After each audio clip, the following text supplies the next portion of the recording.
Ako po si Miss Winnie at ito ang ating kwento. Kailan lang nang mangyari ang karanasang kong ito. Hindi ko nga alam kung totoo ba o nananaginip lang ako. Pero isa lang po ang masasabi ko. Ang barang ay nakakatakot at kaya nitong maapektuhan ng kahit sino, kahit pa malapit sa atin o maging tayo mismo. Ako si Olive, 20 anyos. Ang kwentong ibabahagi ko ay tungkol sa aking ina. Natawagin na lamang natin sa pangalang Amanda. Lumaki ako na tanging si Nanay Amanda lang ang nakagisnan ko. Ayon sa kanya, iniwan kami ng papa ko habang ipinagbubuntis pa niya ako. Ayaw daw ng aking ama sa obligasyon kaya hindi siya umaasa na kikilalanin pa ako.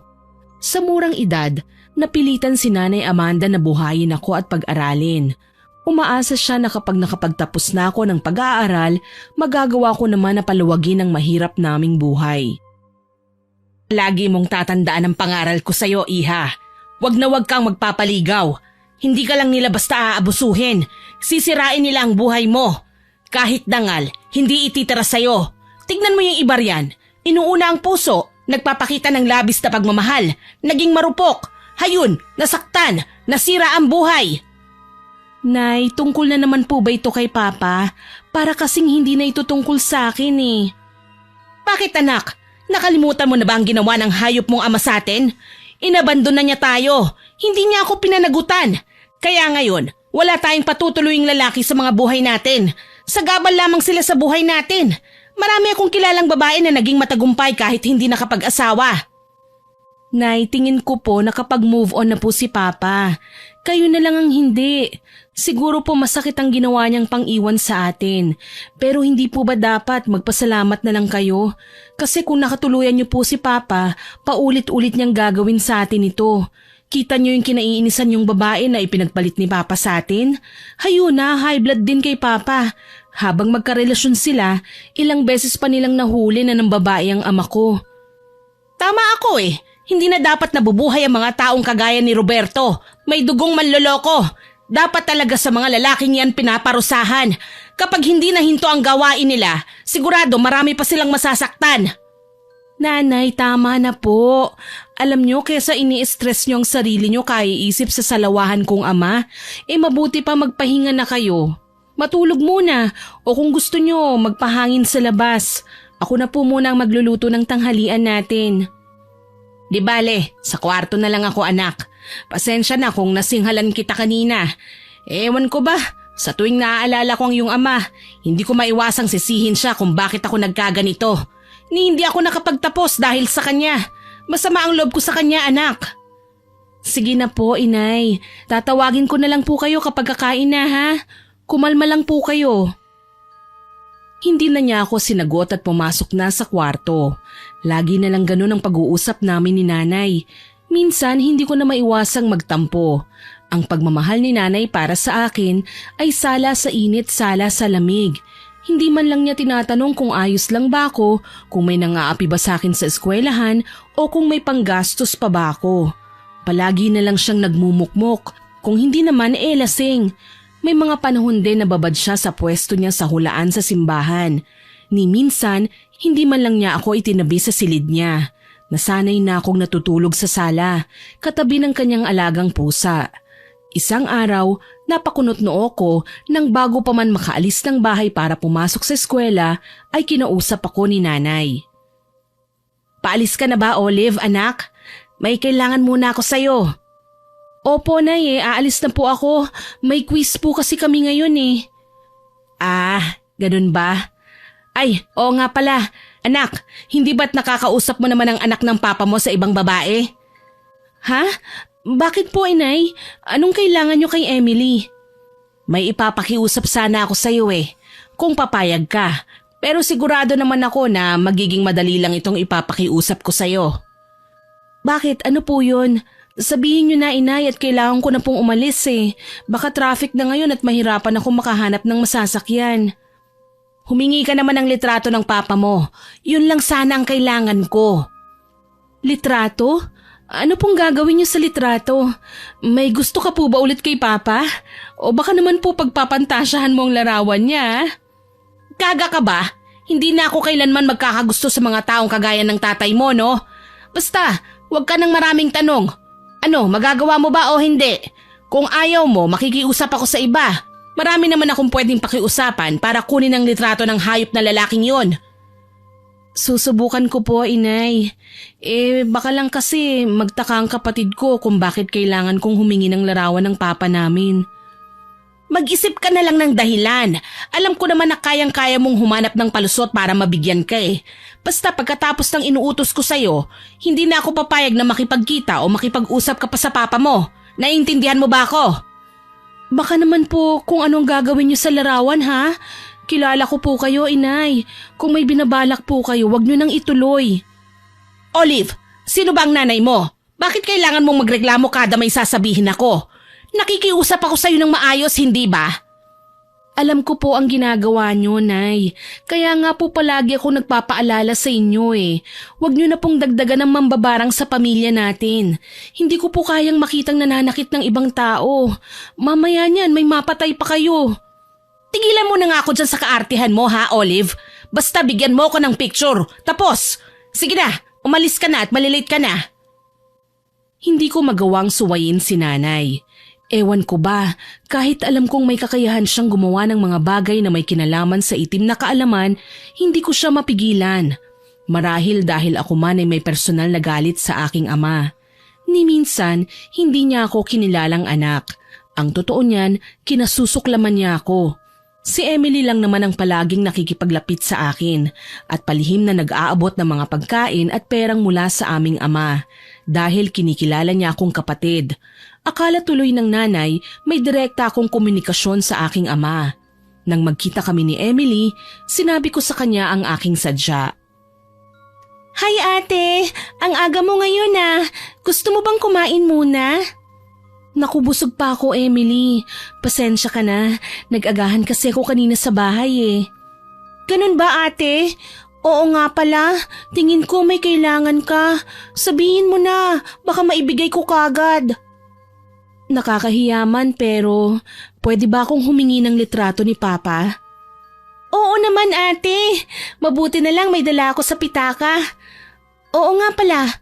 Heto, 200. Pagtiyagaan mo na lang muna yan ate ha. Hindi pa kasi ako nabibigyan ng allowance eh. Kaya hinati ko na lamang ang baon ko para sa'yo. Nag-abala ka pa Emily. Itinabi mo na sana to para sa baon mo. Ayos lang naman ako eh. May baon naman ako. Sige na, itago mo na. Ate, hindi naman fair kung ako lang ang may baon habang ikaw nagtitiis sa tuyo at asin. Madalas kaya kitang makita na ganun ang baon mo. Sige na, tanggapin mo na. Hayaan mo na lang ako na partihan ka sa baon na ibinibigay sa akin ni Papa. Hindi mo naman kailangan gawin yun eh. Alam ko naman na ayaw ni Papa na nagpapakita ako sa'yo. Baka mamaya magalit pa yun sa'yo. Baliktarin man natin ang mundo, kapatid pa rin kita ate. At kikilalanin pa rin kita. Hindi naman ako kagaya ng iba dyan no. Isa pa sa paglipas ng panahon, wala na tayong sapat na oras para dibdibin pa ang mga bagay na matagal nang nangyari.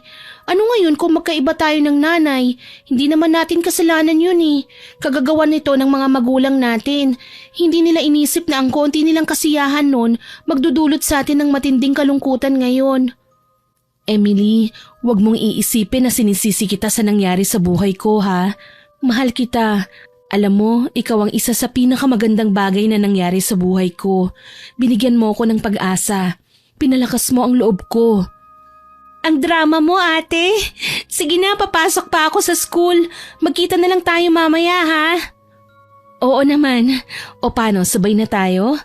Mabuti pa nga. Total pareho lang naman ang way natin sa pagpasok. Iisa lang ang pinapasukan naming universidad, kaya palagi kaming nagkikita. Salamat na lang, maayos ang pakikitungo sa akin ni Emily. Hindi kagaya ni Papa na sa tuwing nakikita ko, tila basurang tinatapon ako papalayo. Hindi ko naman sila masisisi kung bakit ayaw nila sa akin. Baka lang hindi ako naging parte ng plano nila noon, kaya kapag nakikita ako ni Papa, nanggagalaiti siya sa galit. Tanggap ko din naman na gano'n ang trato sa akin, nasanay na ako. Naaalala ko nga, unang araw ko sa universidad nang lapitan ako ni Emily. Siya pa talaga ang nakipagkaibigan sa akin. Tuloy nakasanayan ko nang nakakasama siya araw-araw. Kagaya na lang ngayon, 3:00 pa lang ay palabas na ako ng eskwelahan. Tapos na ang klase ko. Nagulat ako nang humabol sa akin si Emily. Ate, saglit! Mabuti na lang pala at maaga kang natapos sa klase mo ngayon. Oh, bakit Emily? Tapos na ba ang klase mo? Tapos na ate. Balak sana kitang imbitahan sa fast food eh. Birthday ko ngayon. Mukhang nakalimutan mo. Pero okay lang. Ako na lang ang magpapaalala sa iyo ngayon. Hala, oo nga no. Naku, sorry ha. Nakalimutan ko.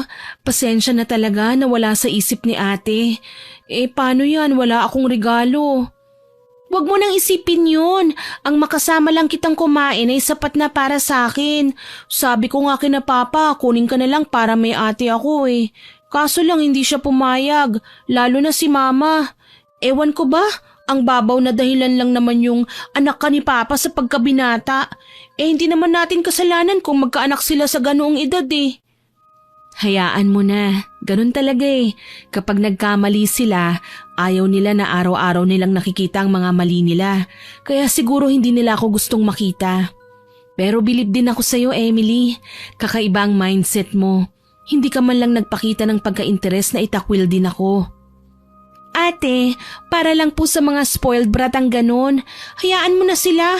Ang mahalaga, close tayo at walang sino man ang makakapagpalayo sa ating dalawa.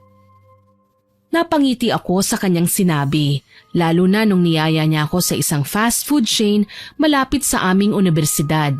Madalas doon si Emily kaya kilala na siya ng gwardya nang lumapit kami. Grabe, sikat ka na dito ah. Kapitbahay po namin si Manong Guard ate. Tapos napansin ko rin ang iba kong kaibigan narito sila. Pero huwag kang mag-alala, hihiwalay tayo para hindi ka mailang. Salamat kapatid ko. Halika na ate. Baka mamaya wala ka ng pera ha. Heto, hindi ko naman ginastos ang binigay mo. Itago mo na lang po yan ate. Ayos lang po. May nilaan na talaga ako para sa kakainin natin ngayon. Ibig bang sabihin, pinlano mo ito? Parang ganun na nga. Masaya kaming kumain habang sineselebrate namin ang kanyang kaarawan. Papagabi na at alam kong naghihintay na ngayon si nanay, kaya nang matapos kami nagpaalam na ako sa kanya. Emily, pasensya na ha. Alam kong mahaba pa ang gabi, pero hindi na kasi ako pwedeng magtagal eh. Baka hanapin na ako ni nanay. Ikaw, may kasama ka ba pa uwi o susundo man lang? Si Papa po ate, papunta na siya. Ah, ganun ba? Sige, mauna na ako ha. Ingat ka ate. Ay, oo nga pala, heto ang litrato ni Papa. Kasama ako dyan para lagi mo akong maaalala. Salamat Emily. O paano aalis na ako ha? Kinawayan ko lang si Emily at nagpa siya ng tumayo. Kaso lang, nagulat ako nang makasalubong ko si Papa sa may pinto. Masama siyang nakatingin sa akin. Hindi niya nagustuhan ang ginawa kong pagpapakita sa aking kapatid. Kaya bigla niya akong hinila sa aking braso. Anong ginagawa mo rito? Hindi ba't pinagsabihan na kita? Papa, magpapaliwanag po ako. Pa, teka lang naman po. Wala pong kasalanan si ate dito. Ako po ang nag-imbita sa kanya. Please naman po, birthday ko ngayon. Ibigay niyo na sa akin to. Pagbibigyan kita. Pero hanggang dito lang. Ayoko nang makikita kang kasama ang babaeng yan. Malas siya sa buhay natin. Pero pa, ate ko po siya. Kahit balibalik ta rin pa natin ang mundo, dugo mo pa rin ang parehong nananalaytay sa mga katawan namin. Tsaka bakit po ba kayo galit na galit kay ate? Wala naman siyang kasalanan sa inyo ah. Kini-question mo ba ang gusto kong gawin mo, Emily?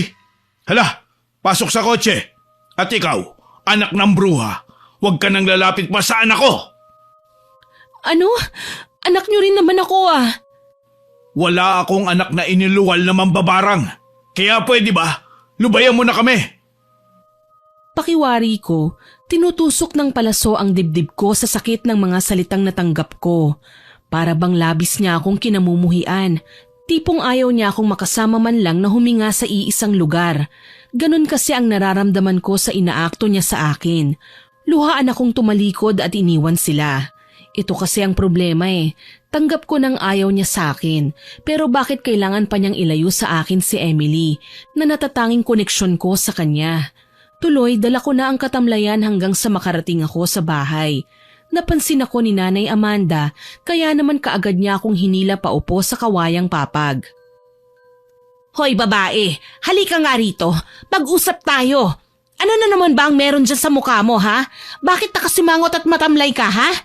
Huhulaan ko, nagkita kayo ni Roberto no? Nay, naitsapuera ka na naman. Sabi ko na nga ba bakit ba naman kasi ang tigas ng ulo mo? Ilang beses ko bang sinabi sa'yo na walang patutunguhan ng paglapit mo sa kanya? Kailan ka ba magtatanda? Hindi naman po siyang nakasama ko Si Emily naman, kaso lang nahuli kami ni Papa. Ah, ang paborito niyang anak. Nagtaka ka pa, ayaw niya talagang madikit ka sa anak niya. Nay, mabait po si Emily. Siya ang nagpapagaan ng sitwasyon namin ni Papa. Kahit kailan, hindi ibang tao ang tingin niya sa akin. Tama ka, hindi pa ba ibang tao ang tingin niya sa'yo? Alam mo kung bakit? Kasi hindi pa malapit sa'yo ang papa mo. Pero kapag kinilala ka ng anak ni Roberto, hindi na kapatid ang magiging turing niya sa'yo. Titignan ka niya bilang kaagaw sa pamana ng ama mo. Hindi naman po ako ganun Alam niyo naman na kontento na akong itrato niya lang anak. Tsaka wala naman akong pakialam sa yaman nila Di ba sabi niyo hindi natin madadala ang mga yun sa kabilang buhay? Ang dami mong drama anak. Ang mabuti pa, kumain ka na lang dyan at matulog. Maaga tayo bukas sa hulaan. Ha? Bakit niyo ko isasama doon Inay? Siyempre, para matuto ka. Ano pa nga ba? Ito lang naman ang maipapamana ko sa'yo kapag nawala na ako sa mundo. Nanay naman ang boring ng joke nyo Joke ba yun? Aba natututo ka na sige na, matulog ka na. Ay, teka lang, ang litrato ni Roberto. Pasensya na po Inay, hindi ako nakahingi Sabi ko sa kanya, wala akong balak na ibigay sa kanya ang nahingi kong larawan. Itatago ko na lamang ito para may matingnan-tingnan naman akong larawan. Huminga ako ng malalim nang makitang pumasok na si Nanay sa kwarto niya. Pansin ko, inilak na naman niya ang pinto, kagaya ng mga nagdaang araw. Tumayo ako at lumapit sa may pintuan. Itinapat ko ang aking tenga sa nakapinid na pinto. Naririnig ko na naman siyang umuusal ng hindi ko maintindihang lengguwahe. Latin yata yun. Base sa pagkakasagot niya sa akin nang minsan ko siyang tanungin. Tapos nangangamoy kandila sa loob ng kwarto. Hindi ako nakontento at lumabas ako ng bahay. Lumibot sa parting silid ni Nanay. May maliit na butas doon at nagpa siya akong sumilip. Nakita ko siya, nakaluhod at nakadipa ang mga kamay. Taimtim na may inuusal at napapalibutan ng mga nakasinding kulay itim na kandila. Hindi ko na malayang papalapit na sa akin si Aris, ang aking manliligaw, at dahan-dahan akong kinalabit. Sa labis kong takot, bigla akong sumigaw. Kaso lang, mabilis niya akong nahila palayo sa bintana. Shh! Huwag kang sisigaw, Olive. Ako to si Aris. Aris! Bakit man nanggugulat ka? Walang iya ka talaga. Uy, hindi kita ginugulat ha. Masyado ka lang nervyosa. Kakainom mo yan ng kape. Bakit mo ba binubusuhan ng nanay mo? Baliw ka ba? Tingin mo magagawa ko yun? Anong ginagawa mo dyan? Hindi lang kasi ako mapakali Tuwing Martes at Biyernes, palagi nalang ginagawa ni Nanay ang ganyan. Nagtaka ka pa? Alam mo naman na may ginagawa yung nanay mo na wala nang kinalaman sa ginagalawan natin ng mundo. May kakayahan siya magbigay ng karamdaman sa sino man ang nagbabalak ng masama sa'yo. Hindi mo pa ako direktahin. Alam mo naman babarang ang nanay ko. Baka kasi masamain mo pa. Gabi na, anong ginagawa mo rito? Aakyat ng ligaw. Naku, hindi papayag si Nanay sa gusto mo. Pasensya na. Sus, para ka naman bago. May amnesia ka ba? Baka nakakalimutan mo, nililigawan na kita. Sa kalsada nga lang. Sagot mo na lang ang hinihintay ko. Ewan ko ba, Aris? Natatakot ako kay Nanay. Baka mamaya may kung anong gawin siya sa'yo. Napakamot ng ulo si Aris dahil sa aking tinuran. Ang totoo niyan, matagal na kaming magkakilala. Kabisado na niya ang ugali ko, maging ang ugali ni Nanay. Kilala niya si Aris bilang kababata ko. Lingid sa kanyang kaalaman, nanliligaw sa akin ang binata. Hindi ko nga lang siya magawang sagutin sa takot na baka magalit sa akin si nanay. Wala naman siyang pinagbabawal sa akin maliban na makipaglapit sa lalaki. Tuloy, patago na lamang kung magkita kami ni Aris. Parang ang pangit tignan na dito tayo nakatayo. Pwede bang sa tambayan muna tayo? Sige, pero sandali lang ha. Oo naman. Ano bang kailangan mo? Itatanong ko lang sana kung may pag-asa ba ako sa'yo. Seryoso ka ba? Sa kalagitnaan talaga ng gabi? Olive, hanggang kailan pa ba ako maghihintay? Medyo matagal na ako nanliligaw sa'yo eh. Baka naman pwedeng hingin ko na ang sagot mo ngayon. Ay, nagmamadali ka? Alam mo naman na nahihirapan ako dahil kay nanay, hindi ba? Sagutin mo nga ako ng tapatan. Mahal mo ba ako? Oo, mahal kita. Eh di magtaanan na lang tayo kung ganun. Gago ka ba? Mas malaking problema yung iniisip mo. Ayoko nga. Parang binibiro ka lang eh. Hindi naman ako ganong klaseng lalaki. Alam mo naman na mabait ako. Pinaikot ko na lamang ang aking mga mata. Alam ko naman na mabait siya, pero nararamdaman ko na naiinip na si Aris. 1 taon na rin niya akong nililigawan, pero hindi ko man lang siya masagot. Alam kong pinapaasa ko na siya. Pero mahal ko si Aris. Hindi ko lang muna magawang harapin ang bagay na yon sa ngayon, dahil nga kay nanay. Hinawakan ko ang kamay ni Aris. Seryoso ko siyang tinitigan. Alam mo naman na malapit na akong magtapos, hindi ba? Kung makakapaghintay ka pa, sasagutin kita. Oras na makatuntong na ako sa entablado at tanggapin ang aking diploma. Magiging malaya na ako. Maghahanap na ako ng trabaho. Hindi na ako aasa kay nanay. Paano kapag kontrolin ka pa rin niya pagdating ng araw na yun? Hindi niya magagawa sa akin yun. Anak niya pa rin ako. Kapag nakita niya akong malungkot, paniguradong maghahanap din siya ng paraan para maging masaya ako. Umasa na lang tayo. Sige, gagawin ko yan. Hahabaan ko pa ang pasensya ko. Mahal kita, Olive. Kaya nakahanda akong maghintay kahit gaano pa katagal. Salamat. Nagtapos ang pag-uusap namin na yon ni Aris na puro pangako at pag-asang dala. Alam ko naman na matyaga siya. Kung sakali man nasagutin ko siya at maging kasintahan, hindi naman ako magiging kawawa. Mabuting tao si Aris. Ginugol niya lang ang buhay niya sa pagtatrabaho at pagdalaw sa akin. Walang bisyo o anumang hilig na makakapagpasakit ng ulo ng kanyang mga magulang. Pagpasok ko sa bahay, nadatnan ko si nanay sa may kawayang papag. Karga ang alaga niyang pusa. Matiim siyang nakatitig sa akin. Hinihintay na may sabihin ako. Umakto ako ng normal at nagkunwaring natuwa nang makita siya. "O Nay, gising pa po kayo?" "Hindi ko alam na nakikipagkita ka pala kay Aris." "Mabait si Aris, Nay. Kung sakali man naman ligaw siya sa akin, magiging mabuti siyang kasintahan." "Ganyan din sa akin dati ang tatay mo." "Nay, magkaiba si Papa at si Aris. Hindi sila magkaugali." "Kahit na, lalaki pa rin siya. Kapag nagsawa na yan sa'yo, iiwan ka rin at ipagpapalit sa iba." "Mahal ko po si Aris." "Anong alam mo sa pagmamahal? Ako lang ang may kakayahan na ibigay sa'yo yon, anak. Huwag ka nang umasa sa pagmamahal ng iba. Lolokohin ka lang nila. Aabusuhin kapag nalaman nilang may makukuha sila sa'yo. Tapos ano, iiwan ka na parang basura kapag wala ka ng pakinabang sa kanila." "Inay, tama na. Huwag mo na pong ikumpara ang nangyari sa inyo dati. Magkaiba po tayo. Hayaan niyo naman po akong maging masaya." "Bakit? Hindi ka ba masaya sa piling ko? Hindi pa ba sapat ang pagmamahal at pag-aaruga na binigay ko, ha?" "Oo, Inay, hindi sapat. Gusto kong maging normal. Pagod na akong iniisip na lang palagi ang sasabihin ng iba. Paano naman po ako? Paano naman ang mga pangarap ko? Ang mga gusto ko? Hindi ko makamit ang mga yon dahil natatakot ako sa sasabihin ninyo." "Malinaw ang sinabi ko. Layuan mo si Roberto. Layuan mo si Aris. Ay, oo nga pala. Layuan mo rin si Emily. Ako lang ang kakampi mo sa malupit na mundong ito, anak. Tayong dalawa lang ang nararapat na magkasama." Umiiyak ako habang hinahayaang magpaliwanag si nanay. Hindi ko nga alam kung paano niya nagagawang magsalita sa kalmadong boses kahit sumasagot-sagot na ako sa kanya.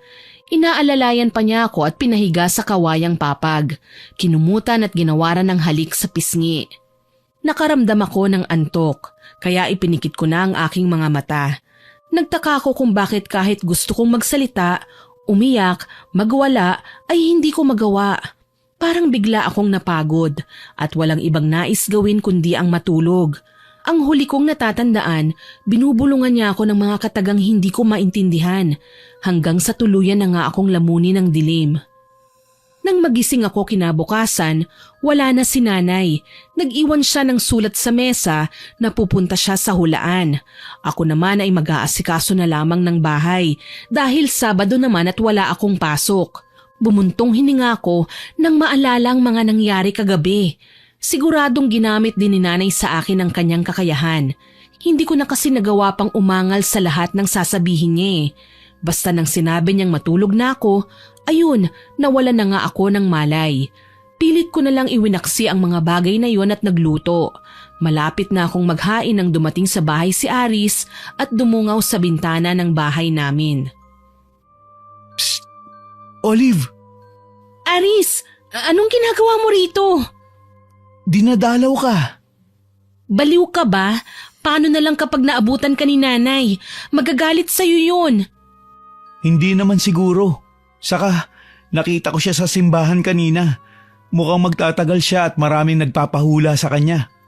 Heto oh, dinalhan kita ng sampagita. Ang gago mo talaga. Pinuntahan mo pang nanay sa simbahan para lang malaman kung magtatagal pa siya? Tsaka ano to? Mukha ba akong santo?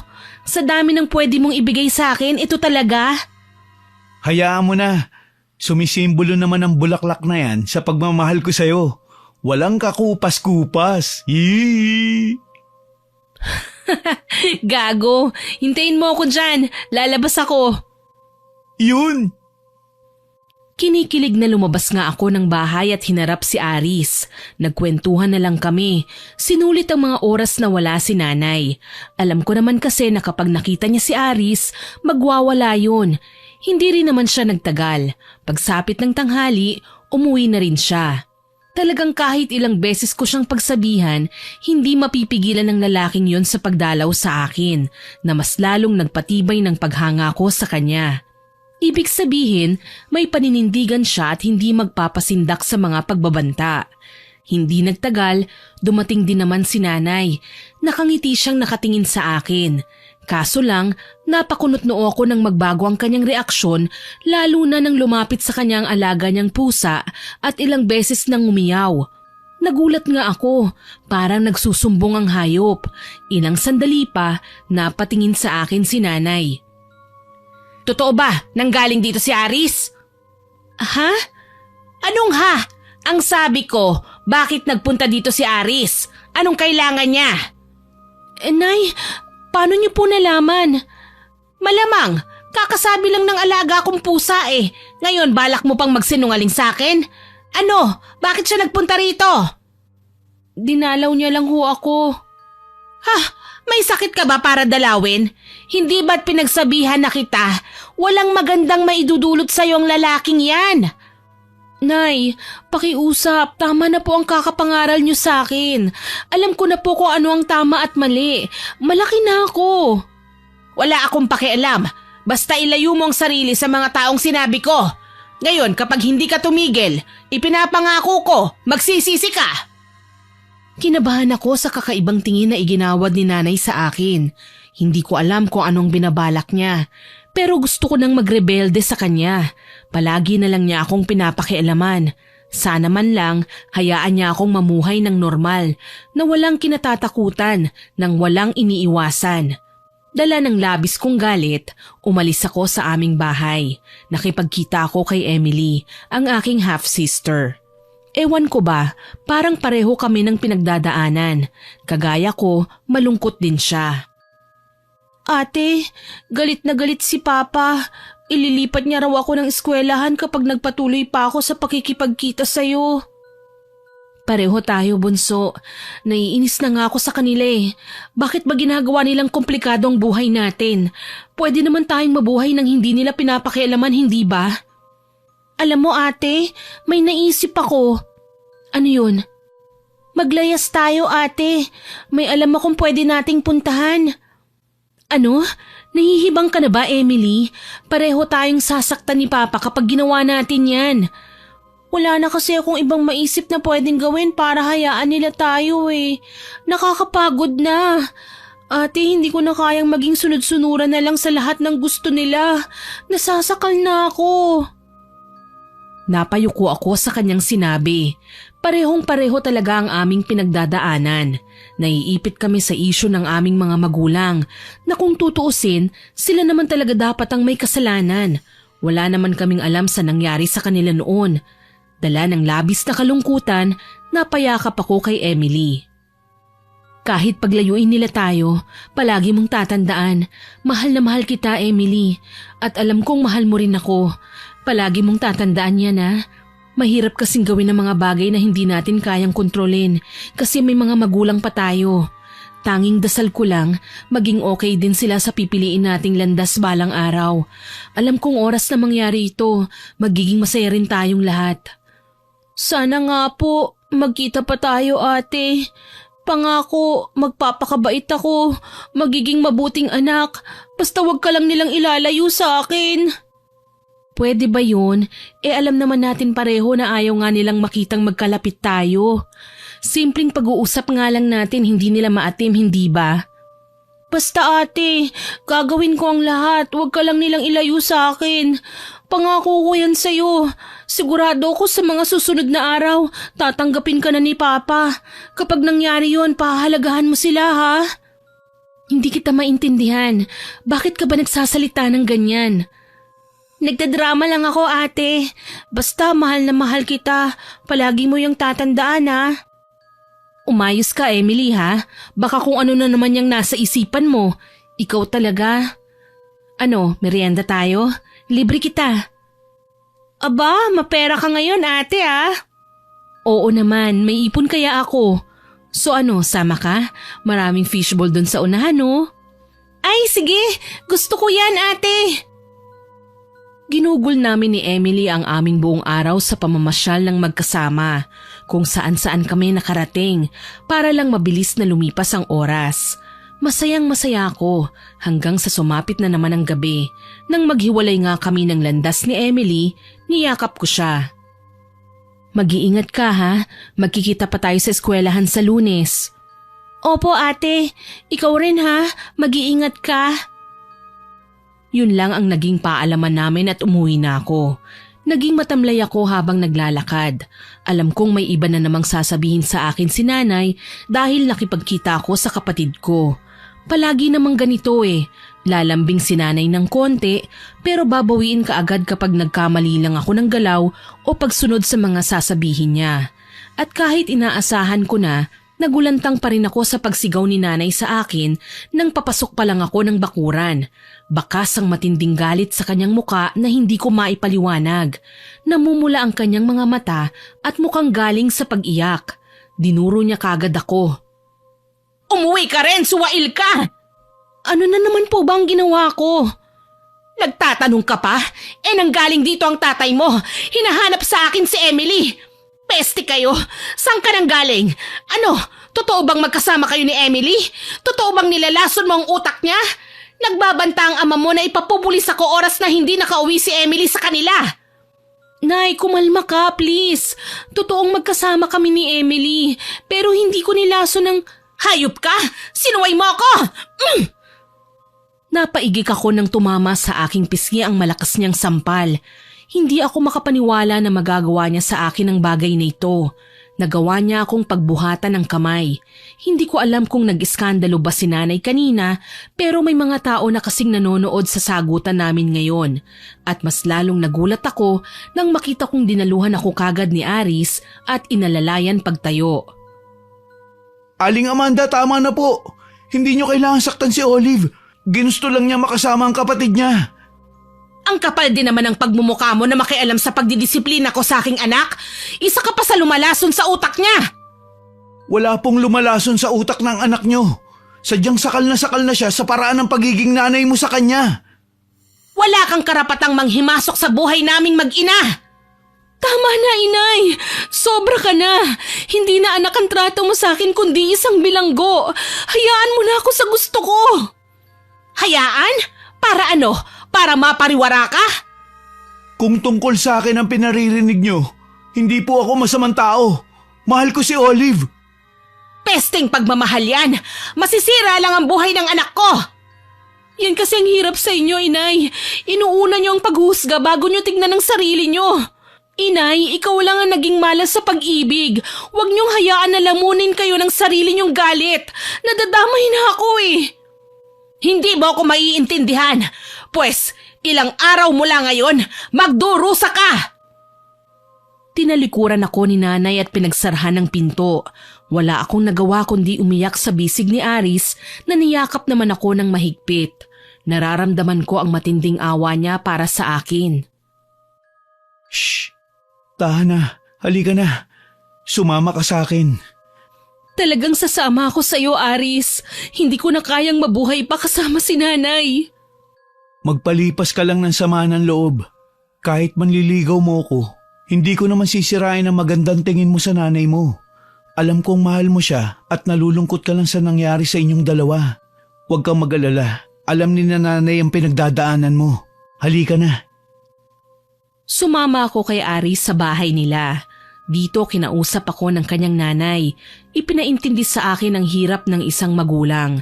Totoo daw na nasasakal na ako. Pero kailangan intindihin ko sa lahat ng bagay si nanay. Marahil ayaw lang daw niya na magaya ako sa kanya kaya siya nagmamando sa akin ng ganun. Sa bagay, hinahayaan niya akong lumabas ng bahay. Hinahayaan akong gumala. Ang ipinagbabawal lang naman niya ay ang lumapit ako sa mga lalaki at kay Emily. Sa totoo lang, hindi ko kayang gawin ang nais niya. Hindi ko palang makita ang nakababata akong kapatid ay nadudurog na ang puso ko. Sana naman maintindihan niya yon. Iyak lang ako ng iyak habang ninanamnam ang pangaral sa akin ng nanay ni Aris. Anya, welcome naman ako sa bahay niya hanggang kailan ko gusto, kaya naman nagpapasalamat ako. Kahit papaano gumaan ang pakiramdam ko. Hindi ko nga lang magawang magsaya ng tuluyan dahil namataan ko na naman ang alagang pusa ni nanay na nakaabang sa akin sa may bintana. Hindi ko alam kung paano nagawa ng pusa na magsumbong sa amo niya tungkol sa akin. Pero isa lang ang alam ko. May kapangyarihan din ang pusa kagaya ni nanay at nagkakaintindihan silang dalawa. Ikatlong araw ko na sa bahay ni Aris nang magkagulo ang mga tao sa loob ng bahay. Sa kalagitnaan ng aming pagtatanghalian, biglang nagpumiglas si Aris at namilipit. Halos hindi na siya makatayo ng maayos habang inaalalayan namin. Aray! Ang sakit ng tiyan ko! Anong nangyayari sa'yo? Hindi ko alam. Ang sakit ng tiyan ko! Sobra! Teka lang, tatawagin ko si Auntie. Tinawag ko si Auntie at ipinaliwanag ang nangyari kay Aris. Tuloy dinala niya sa ospital ang binata. Sumunod pa nga ako pagkatapos kong isara ng maayos ang bahay nila. Kaso lang, naabutan ko ang doktor na kinakausap ang nanay ni Aris. Ipinaliwanag na wala naman silang nakitang sakit ng binata. Pinauwi din kami kaya naman nang dumating kami sa bahay nila, kinausap ako ng lalaki. Sabihin mo nga sa akin ang totoo. Ano bang nangyari sa'yo kanina? Parang may tumusok sa tiyan ko. Hindi ko maipaliwanag. Ang alam ko lang, parang pinipisil lang buong katawan ko sabay tusok ng karayom. Ano? Baka may kinalaman si nanay dito. Paano mo nasabi? Huwag kang pumunta sa kanya, Olive. Baka kung ano ang gawin ni Aling Amanda sa'yo. Huwag kang mag-alala. Hindi ko naman hahayaan na mapahamak ako eh. Kahit na, alam mo naman na mahirap kausap ang nanay mo. Alam ko, pero hindi naman ako papayag na may gawin siya sa'yo na hindi maganda. Nagdududa kasi ako eh. Baka kung mapano ka, kailangan ko lang na makasiguro. Teka lang, huwag kang umalis. Pakiusap dito ka lang. Kapag nagpunta ka sa nanay mo at may gawin siyang masama sa'yo, hindi kita mapoprotektahan. Bakit ang bait mo pa rin sa akin kahit na may kinalaman ng nanay ko sa pagkakasakit mo? Hinala pa lang naman na meron tayo, Olive. Wala pa itong kasiguraduhan. Isa pa, alam ko naman na wala kang kasalanan dahil kagustuhan ng nanay mo na gawin sa akin to. Pero hindi ako kailanman magpapatalo sa kanya. Ipapakita ko sa lahat na malakas ako at hindi natatakot kay Aling Amanda. Dahil sa kanyang sinabi, niyakap ko si Aris. Alam kong mabuting tao ang lalaki at hindi niya deserve ang magdusa ng ganito. Kaya naman sa kabila ng pagtutol niya ay umalis pa rin ako at umuwi ako sa aming bahay. Tahimik nang dumating ako at walang makikitang bakas na may tao sa loob. Hindi ko alam kung nasaan si nanay. Pero pilit ko pa rin siyang tinatawag. Nang wala talagang sumasagot, nagpasya akong puntahan ang kwarto niya. Bukas ito, pero wala si nanay. Nakakalat sa mesa niya ang mga gamit sa pambabarang. May iilang manika pang nakahilera kasama ang mga larawan na hindi ko mapaniwala ang makikita ko roon. Larawan ko, ni Aris at ang picture na hiningi ko kay Emily. Lahat ng yun may nagre-representa ng manika. Nanginig ako sa aking nakita ng pagmasda ng manikang may larawan ni Aris. May karayom ngang nakatusok sa bandang tiyan nito. Hindi ko alam kung ano ang nakain ko at marahan ko itong hinugot. Tinapon ko ang karayom at ibinulsa ang manika. Maging ang sa akin at ang kina Emily at Papa. Paalis na ako nang bigla namang dumating si nanay. Maitim na ang paligid ng mga mata. Nanlilisik ang tingin at nangangalit ang mga bagang. Anong ginagawa mo rito? Ikaw, inay? Anong ginagawa mo? Bakit may mga manika kami sa mesa mo? Balak mo ba kaming saktan? Gamit ang kaalaman mo sa pambabarang? Ha? Papatayin mo na kami kasi hindi namin sinunod ang gusto mo? Gaga ka! Parusa ko yan sa pagsuway mo sa gusto ko. Alam ko naman na hindi mo matitiis ang mga taong yan. Napakasama niyo, inay. Bakit sila pa? Wala naman silang kasalanan sa'yo. Huwag mong sabihin pati si Emily binarang mo. Ano sa tingin mo? Bakit, inay? Anak mo ko. Dapat binibigyan mo ko ng pagkakataon na maging masaya. Hindi sila ang magiging kasiyahan mo. Bibigyan ka lang nila ng sakit sa puso. Dahil sa narinig ko sa kanya, galit akong nagwala. Pinagbabalya ko ang lahat ng mga kagamitan niya sa mesa, maging ang mga langis at insektong nakalagay sa garapon.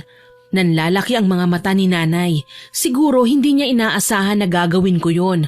Basta na lang akong sumalampak sa sahig pagkatapos kong sirain ang lahat ng mga gamit niya. Wala akong pinatawad, maging ang mga itim na kandila ay pinagbabali ko lahat. Anong ginawa mo? Bakit mo sinira ang mga gamit ko? Bakit, inay?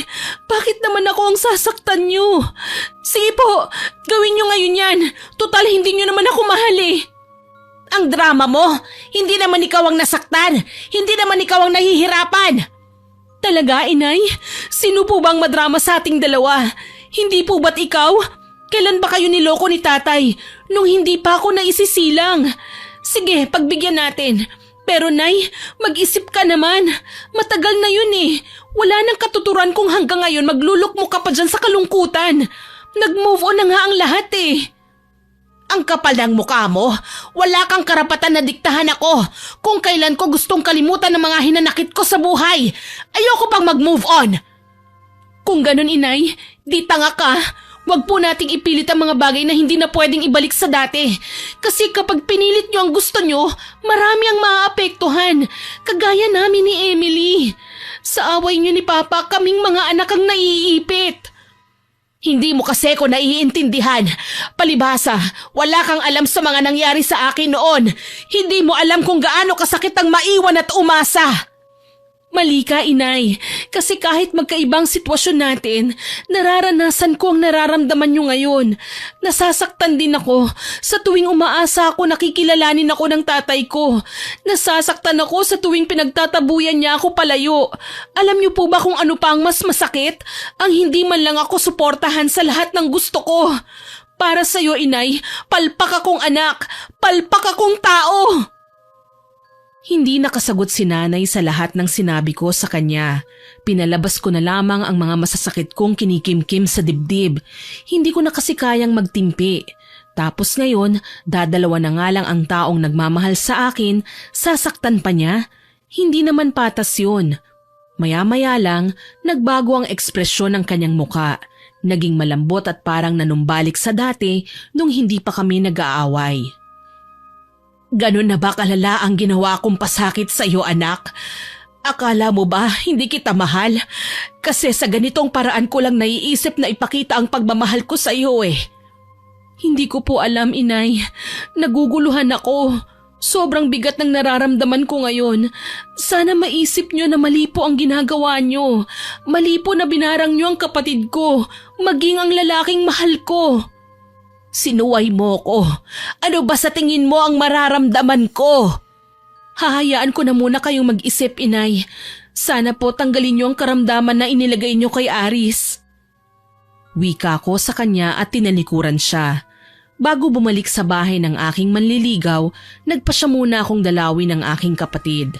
Napag-alaman kong nasa ospital daw ang babae, na mabuti na lang nasabi sa akin ng kanilang katulong, kaya natuntun ko ang ospital na pinagdalhan sa kanya. Pagdating doon, galit akong sinalubong ni Papa. Anong ginagawa mo rito? Hindi ba't sinabi ko sa'yo na huwag ka na magpapakita rito? Sinabi ko na huwag mo nang lalapitan ng anak ko. Hindi niyo ako mapipigilan, Papa. Mahal ko ang kapatid ko at itinalaga ko ang sarili ko bilang tagapagtanggol niya. Nagpapatawa ka ba?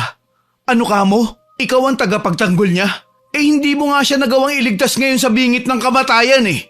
Tignan mo, masaya ka na ba sa nangyari sa kapatid mo? Ano po bang nangyari sa kanya? Bigla na lang siya nangate. Nagkaroon ng rashes. Akala namin simpleng allergy lang. May nakain siya o nagamit na pampahid sa katawan kaya naging ganun ang kanyang balat. Pero hindi eh. Walang findings. Pero lumala ang sitwasyon niya. Ngayon, may iniisip na kaming problema. Pati ba naman ikaw, dadagdag pa? Wala naman akong balak na masama sa inyo, Pa. Gusto ko lang na makita si Emily. Kayo po, anong nangyari sa inyo? Bakit parang nangangalumata rin kayo? Wala kang karapatan tanungin ako kung may sakit ba ako o wala.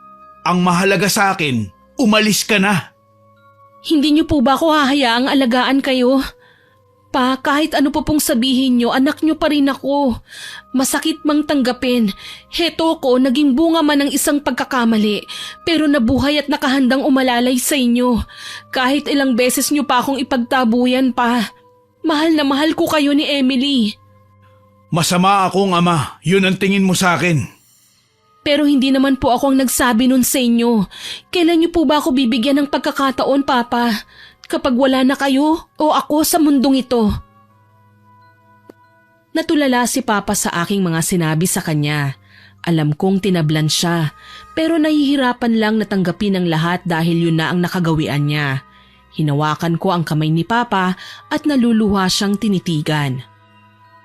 Kung hindi niyo po ako kikilalanin bilang anak, ayos lang po. Tatanggapin ko ng maluwag sa aking puso. Pero sana hayaan niyo akong lapitan ng kapatid ko. Mahal na mahal ko po si Emily. Ni minsan, hindi ko pinangarap na makita siya sa ganyang sitwasyon. Sige, hahayaan kita makita at makausap yung kapatid mo. Ang totoo niyan, noong isang araw ka pa niya hinahanap, nakikiusap siya sa akin na kung pwede, makasama ka niya. Ilang araw ako nag-abang sa may bakuran ninyo pero hindi naman kita makita. Pansamantala po akong umalis ng bahay, Pa. Nag-away kami ni Nanay. Sa anong dahilan? Marami na po talaga kaming issue ni Nanay dati, Pa. Mga bagay na alam kong nilulumot na ng panahon. Siguro po, Pa, kailangan nyo ng maayos na closure. Kung may pagkakataon po, mag-usap kayo, magkapatawaran. Siguro, masamang tao ko sa pagkakakwento ng nanay mo sa akin. Kaya nga po sa kabila ng pagtanggi niya na makausap ko kayo, nagmamatigas ako kasi hanggat hindi ko pa naririnig ang bahagi niyo ng kwento, hindi muna ako maniniwalang masama kayong tao. Pakiramdam ko tuloy, wala akong kwentang ama. Matagal mo na akong nais na lapitan, pero ako ang lumalayo sa'yo. Ako ang nagmamasama ng mga paglapit mo. Pero si Emily, nagawang makipaglapit sa'yo. Mas malawak pa ang isip niya at pangunawa kaysa sa akin. Hindi ko naman po kayo hinuhusgahan, Papa. Naiintindihan ko po kayo. Minsan, hindi maiiwasan na sumama ang loob ko. Pero alam ko pong magkakausap tayo at magkakaayos din balang araw. Tinapik ni Papa ang aking balikat. Nginitian niya ako at niyaya sa kwarto ni Emily. Pagpasok namin sa loob, tumambad sa aking harapan ang kalunos-lunos na itsura ni Emily. Namamaga ang kanyang buong katawan, namumula na sa labis na pangangati. Halos hindi na makilala. Sa katunayan niyan, napapailing ako sa kaiisip kung ano ang nangyari sa kanya. Emily? Bunso? Ate? Ikaw ba yan? Ate? Nagyakapan kami ni Emily. Naramdaman ko ang pag-iyak niya. Kaya naman napahaplos ako sa kanyang likod. Kumusta ka na, Bunso? Ano bang nangyari sa'yo? Hinanap kita, alam mo ba yun? May sakit daw kasi ko, ate. Kaya kailangan nila akong dalhin dito sa ospital. Ano bang nangyari? Nagising na lang ako na may mga sugat na sa mukha ko at ibang parte ng katawan. Hindi ko nga alam kung anong una kong gagawin eh. Basta na lang akong nangati ng sobra na halos hindi ko na maawat. Hanggang sa magpasya na ako na sugatan na ang bawat parting nangangati. Wala ka bang sinubukang gamot na alam mong magagamit para mapakalmang pangangati? Wala ate. Nataranta na po kasi ko eh. Mabuti nga at napuntahan mo ko ngayon na hindi na muna kailangan magwala. Kahapon, alam mo ba, sobrang humapdi ang mga sugat ko sa balat. Hindi ko magawang pigilan ang sarili kong umiyak. Huwag kang mag-alala ha. Maghahanap ako ng gamot para sa'yo. Okay ba yun? Oo naman ate. Basta babantayan mo ko ha. Walang problema, Bunso. Niyakap ko si Emily at hindi ko kailanman ipinakita na nandidiri ako sa kanya. Kahit labis na nangangamoy ang katawan niya dahil sa mga sugat, hinayaan ko na lamang ito. Ang mahalaga lang naman sa akin gumaling ang aking kapatid. Si Papa naman kahit papaano ay tipid nang ngumingiti sa akin. Nagpapasalamat dahil napatawad ko raw siya. Nanatili muna ako sa ospital para bantayan silang dalawa. Maya-maya pa, nagpaalam si Papa na papasok muna sa CR. Nagtaka ko dahil pagkapasok niya, nakita kong nagsuka ang aking ama. Napalapit tuloy ako sa kanya. Pa, okay ka lang ba? Bakit ka nagsusuka? Ayos lang ako, anak. Huwag mo akong alalahanin. Tinawag niyo po akong anak? Yun naman ang dapat, hindi ba? Maraming salamat po, Papa. Malaking bagay po ito sa akin. Niyakap ako ni Papa, kaya mas lalo akong napaiyak. Kumanti ako ng yakap at makailang beses pang nagpasalamat sa kanya. Hindi ako makapaniwala na magagawa niya akong kilalanin kaagad. Nung una halos itakwil niya nga ako eh. Pero ngayon, naging okay na ang lahat. Alam kong ito na ang simula ng pagkabuo ng pangarap ko at pagkatao. Kahit malayo pa ang aking kaarawan, pakiwari ko ang swerte-swerte ko. Tuloy inabala ko ang aking sarili sa pag-aalaga kay Papa at kay Emily. Panaka-naka rin akong sumisilip kay Aris. Kahit papaano, naging maayos naman ang lalaki. Siguro may naitulong ang ginawa kong pagwasak sa mga kagamitan ng pambabarang ni nanay. Kasi hindi na nagpatuloy sa pagkakasakit ang tatlo. Lalo na si Aris na nakalapit sa isang manggagamot kaya kaagad na naisagawa ang rebuelta at nabigyan pa siya ng pangontra. Salamat naman at naging magaan na ang pakiramdam ko. Akala ko talaga, mas lalong lalala ang aking karamdaman. Alam mo bang natakot ako dahil nagsisimula ng lumaki ang paa ko. Buti na lang, nagawan ko ng paraan na hindi naman numbalik pa ang sakit na yun. Oo nga, Aris. Mabuti na lang talaga na agapan ang pagkakasakit mo. Tsaka pasensya ka na ha. Hindi ko talaga alam kung anong nasa isip ni nanay at ginawa niyang bagay na yun. Tama ka, Olive. Masaya din naman ako kasi hindi mo ko iniwasan. Akala ko nung mga panahong nagkasakit ako ay pandidirihan mo na ako ng sobra. Kita mo nga, nabutas na ang paa ko at nilabasan ng dugo at nana. Nilalangaw pa nga at nangangamoy na pero ayos lang sa'yo. Hindi ka natatakot sa sugat ko. Bakit naman mangyayari yun? Mahal kita, Aris. Lahat ng nangyayari sa'yo, nakahanda akong gamutin. Hindi ako papayag na saktan ka ng kahit na sino, lalo na ng nanay ko. At sinasagot na kita. Mula ngayon, kasintahan na kita. Tama na ang 1 taon mong paghihintay sa pagmamahal ko. Alam kong karapat dapat ito bilang reward para sa kabaitan mo. Sigurado ka? Kasi kung panaginip lamang to, ayoko nang magising. Sana habang buhay na ako sa pantasya na to, lalo na't kasama kita at hindi tayo maghihiwalay. Oo, ako rin. Masaya ako na napangiti kita, mahal ko.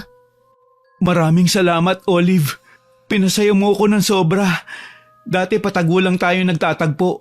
Binabantayan pa natin ang nanay mo. Natatakot pa tayo noon na mahulit baka magwala na naman siya sa atin. Pero ngayon, malaya na tayo. Kahit hindi pa man natin opisyal na naipapaalam sa kanila ang totoo, alam kong wala nang hadlang pa sa atin. Ako rin, Aris.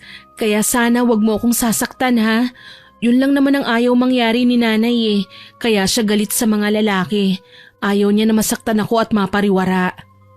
Pangako, hindi ko gagawin sa'yo ang naranasan ng mama mo. Mahal kita. Ituturing kitang diamante at mamahaling bato na walang katumbas na halaga. Maraming salamat, Aris.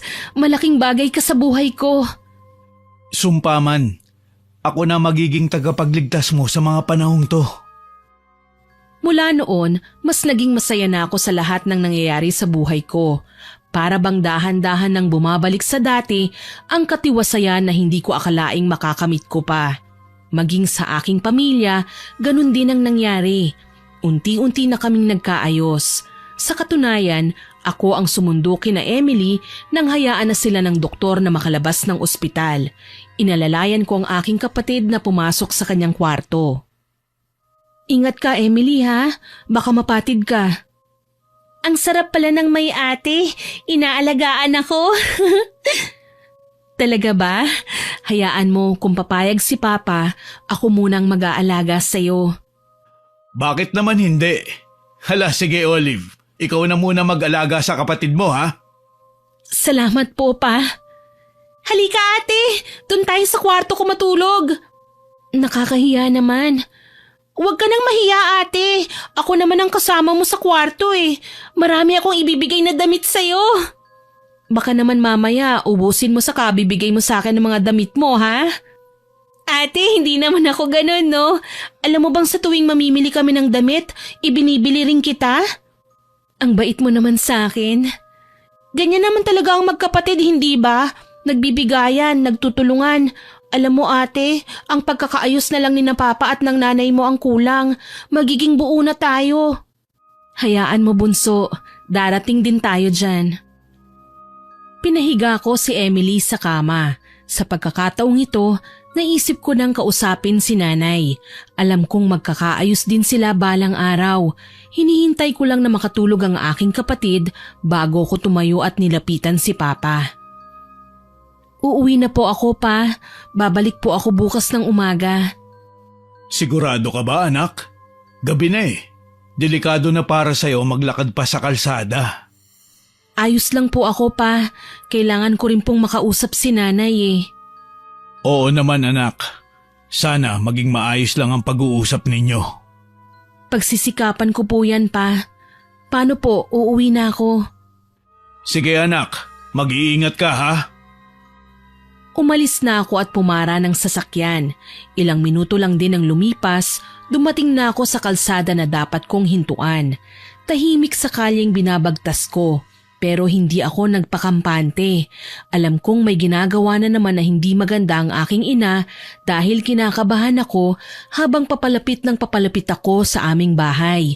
Maliwanag sa bandang kwarto ni nanay, liwanag na mula sa kandila.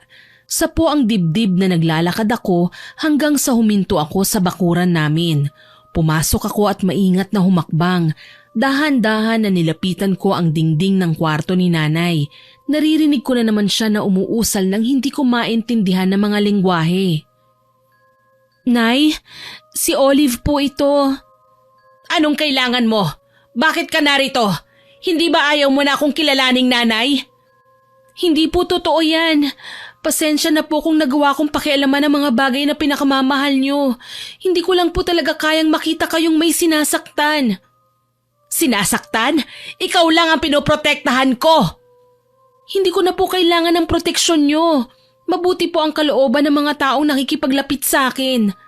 Mas pinili mo sila kumpara sa akin. Hindi naman po totoo yan, Inay. Mahal ko po kayo at ayaw kong masira ang samahan natin. Narinig kong lumagabog ang pinto at bumukas. Lumapit sa akin si Nanay. Luhaan at mukhang wala siyang kasiyasiya. Hindi mo ako mahal, anak. Mas pinili mo si Roberto kesa sa akin. Talagang wala ka ng amor sa akin. Inay, akala mo lang yun, ayaw ko sa inyo. Pero ang totoo niyan, umiiwas lang ako sa kahit na anong pwede niyong gawin laban sa mga mahal ko. Nilason na nga ni Roberto ang utak mo. Gusto niya pong makipag-usap sa inyo. Sana naman po pagbigyan niyo siya. Pakiusap, kausapin niyo po si Papa. Para saan pa? Matagal na niya akong tinaboy palayo. Hindi po totoo yan. Isipin niyo pong mabuti kung ano ang nangyari sa pagitan niyo ni Papa. Saglit na nahinto sa pagsasalita si Nanay. Napatitig siya sa akin. Maya-maya lang, tinitigan niya ang kanyang mga kamay. Nagsimula ang lahat sa gayuma, anak. Ginayuma ko ang papa mo. Maganda ang timplada ng likidong yon dahil hindi siya nabaliw o nakalimot man lang sa sarili. Normal lang ang kilos niya. Nagpakita siya ng pagmamahal sa akin. Tuloy lalong nahulog ang loob ko sa kanya. Hindi ko akalain na lalalim ang samahan naming dalawa. Humantong sa pagiging marupok. Nakakahiyaman, may nangyari sa aming dalawa. At ikaw nga ang naging bunga. Nang malaman kong nagdadalang tao ako, sinabi ko yon sa kanya. Natuwasan na lamang si Roberto. Naghanda siya. Nakatakda na ang aming kasal nang makainom siya ng banal na tubig na bigay ng nanay niya. Bigla siyang nanumbalik sa dati. Nagulat nang malamang ikakasal na siya. Nagpaliwanag ako, pero hindi ako makapaniwala na itataboy niya ako. Naging masama ako sa tingin nila. Hinusgahan nila ako. Halos lahat ng tao sa paligid ko, hindi tinanggap ang mga paliwanag ko. Wala akong nagawa noon kundi hayaan na lamang sila sa kanilang maling paniniwala. Tutal ginayuma ko naman talaga siya, pero hindi naman masama ang hangarin ko. Naging mahirap lang talaga sa akin ang pagtanggap, kaya ginusto ko siyang isumpa. Pasensya na po, Inay. Naging makitid din ang pag-iisip ko sa pag-iintindi sa inyo. Dapat pala, noon ko pa ginawa ng paraan para magkaliwanagan tayo. Huwag kang mag-alala, anak. Magiging maayos din ang lahat. Kamatayan lang ng papa mo ang magiging sagot sa aking mga paghihirap. Nanlaki ang aking mga mata nang magtatakbo siya pabalik sa kanyang kwarto at nagkulong doon. Hintakot naman ako na sumunod sa kanya, pero nagulat pa rin ako nang dumating si Papa at kasabay kong kumatok. Amanda, mag-usap tayo. Huwag mo nang idamay ang mga bata sa galit mo sa akin. Pa, ano pong ginagawa niyo rito? Umiiyak si Emily. Na naginip daw siya na nasa bingit ka ng kamatayan. Kinabahan ako dahil napagtagni-tagni ko na may kinalaman si Amanda sa pagkakasakit ng kapatid mo. Kaya nagpunta kagad ako dito. Malubhanan naman si Emily. Ibig po bang sabihin, inaatake na naman ngayon si Emily? Oo, anak. Naging malubhanan naman si Emily. Kanina nagsuka na siya ng puro nana at lumaki pa ang kanyang tiyan. Ano? Totoo yan, anak. Kailangan kong pakiusapan si Amanda na itigil ang ginagawa niya. Nanginig ako sa sinabi ni Papa. Hindi ko alam kung anong klaseng paghadlang pa ang gagawin ko para lang matigil ang ginagawa ni Nanay. Umalis ako sa pinto at lumibot sa kabilang dingding para naman makita ko ang ginagawa niya sa loob. Swerteng may butas sa parting sala na pwede kong masilip.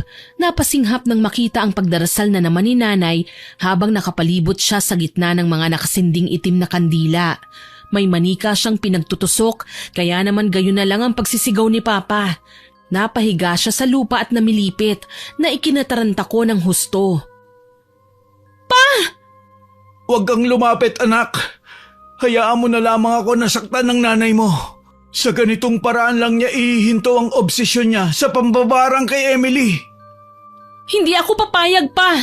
Kailangan kitang tulungan. Nagpunta ako kagad sa kusina at kumuha ng sangkaterbang asin. Maya-maya pa, hindi na ako nagdalawang isip na itulak pabukas ang pinto ng kwarto ni Nanay at sinabuyan siya ng asin.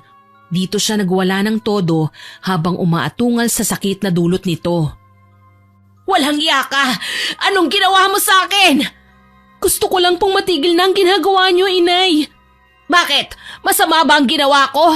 Ako ang pinakamalakas na mambabarang sa lugar na ito. Wala na kayong magagawa dahil papatayin ko na ang mga mahal mo sa buhay, Olive! Tinakbo ko ang distansyang kinaroroonan ni nanay. Inagaw ko ang manika at karayom na hawak niya. Nahinto si nanay sa paggalaw at pagkutsa sa akin nang makita niya ang aking hawak. Ang totoo niyan, may narinig akong kasabihan mula sa mga kakilala namin na kapag inagaw ng isang tao ang manikang kasalukuyang binabarang ay matatakot na ang mambabarang.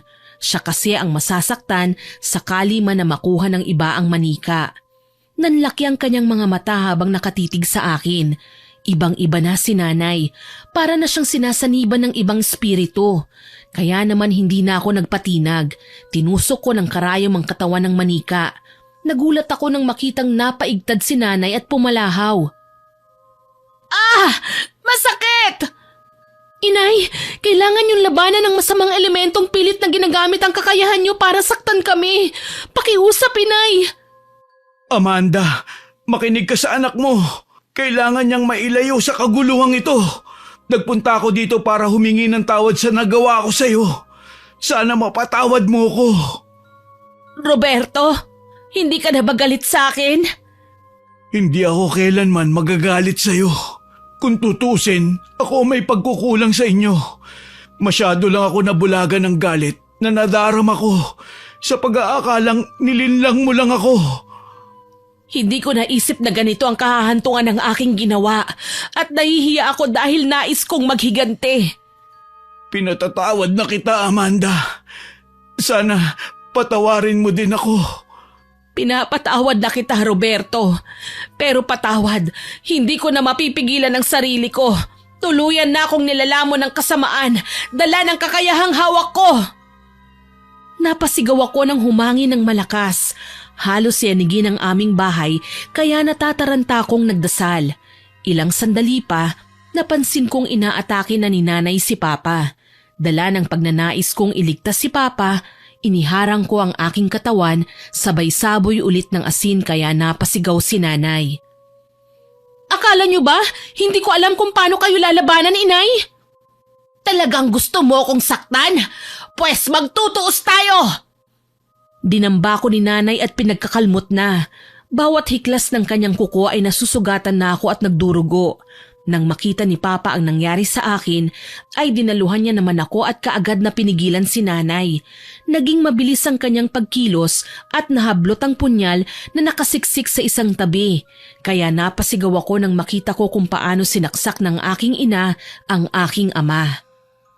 Papa! Sigaw ko. Sa halip na lumayo si Papa kay nanay, binunot niya ang kutsilyo na sinaksak sa kanya at si nanay naman ang kanyang sinaksak. Napasigaw si nanay pero wala siyang nagawa. Pareho na silang duguan. Gusto ko man silang awatin, hindi ko na magawa. Pareho silang bumagsak na duguan. Nanginginig akong umiiyak, hindi malaman ang gagawin. Hanggang sa magkalakas ng loob akong lumapit sa kanila. Nay! Papa! Bakit niyo nagawa ito? Akala ko ba magkakapatawaran pa kayo? Huwag kang malungkot, anak. Sa ganitong paraan ko lang mapapahinto ang nanay mo. Ikaw na ang bahala sa kapatid mo. Mahal na mahal ko kayong dalawa. Huwag po, Pa. Huwag niyo po akong iiwan. Matatahimik na ang nanay mo sa wakas. Sana huwag mo nang masamain ang ginawa ng nanay mo. Sobra lang siyang nagmahal. Hindi na nagtagal pa ang pakikipag-usap sa akin ni Papa. Kaagad na lumaylay ang balikat niya katabi ng bangkay ni nanay. Gustuhin ko mang magwala-wala akong magagawa. Umiyak na lang ako ng umiyak hanggang sa maramdaman ko na ang maingat na pagyakap sa akin mula sa likuran. Nang subukan kong lumingon, nakita ko si Aris. Naaawang pinagmamasdan ako. Kaya naman lalo akong napaiyak. Tahan na, mahal. Wala na si nanay at papa. Iniwan na nila ako. Ang sakit lang isipin na nagtapos ang alitan nila sa kamatayan.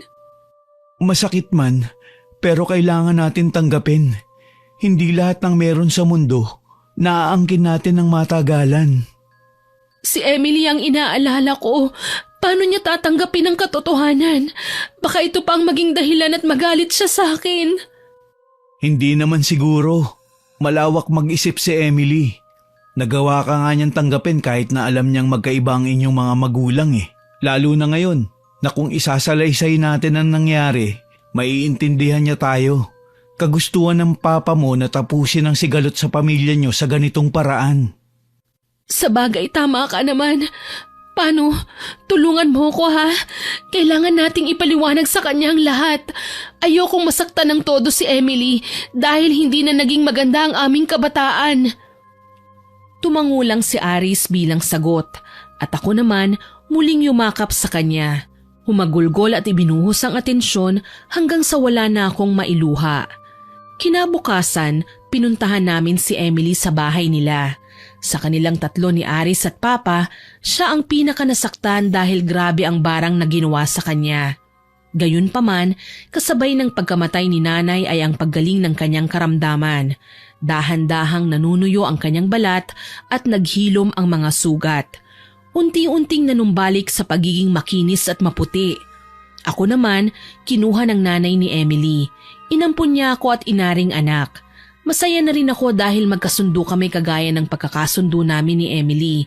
Makalipas ang 4 na buwan, naging okay na rin naman ang aming buhay kahit papaano. Panigurado, masaya na sina Papa at Auntie Amanda sa langit ngayon. Malamang, tama ka, pareho na silang nagkapatawaran. Pinakamahalagang aral na natutunan ko. Ako man ay marami ring natutunan, ate.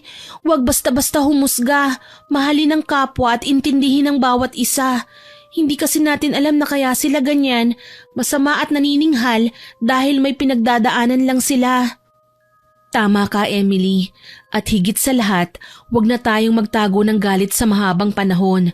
Nang sa gayon, hindi na tayo lamunin ng sistema at maging malaya sa puot na posibleng sisira sa ating buhay. Iniwan man tayo ni na Papa, pero magkasama naman tayo. Masayang-masaya ako dahil hindi na natin kailangan magtago. Hindi na rin natin kailangan matakot pa kasi maipagmamalaki na natin sa lahat na magkapatid tayo. Oo, at balang araw, magiging tita na rin ako.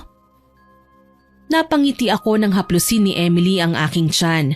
Nasa 3 buwan na kasi ito. Nakatakda na ang kasal namin ni Ari sa susunod na buwan. At sa kasalukuyan, pareho na rin kaming may nahanap na mapagkakapirahan. May ibinigay sa akin si Emily na pamana mula sa aking papa. Ginamit ko ito para sa pagsisimula ng panibagong negosyo.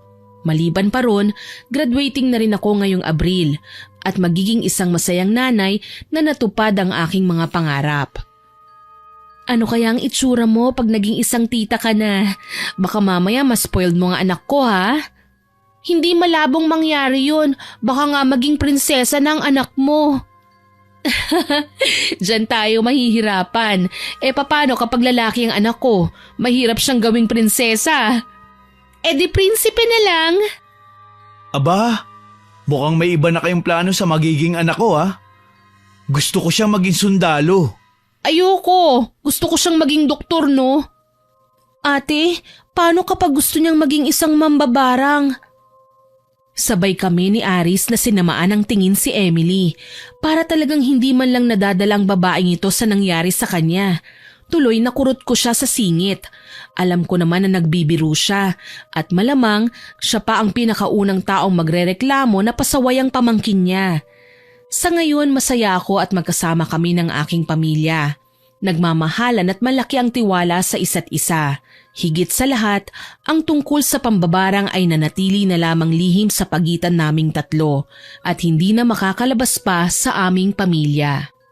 Hanggang dito na lamang po. More power sa inyong channel at God bless. Naway kapulutan ninyo ng aral ang aking ibinahaging kwento. Hanggang sa muli, ako po si Miss Winnie na nagpapasalamat sa inyong pakikinig.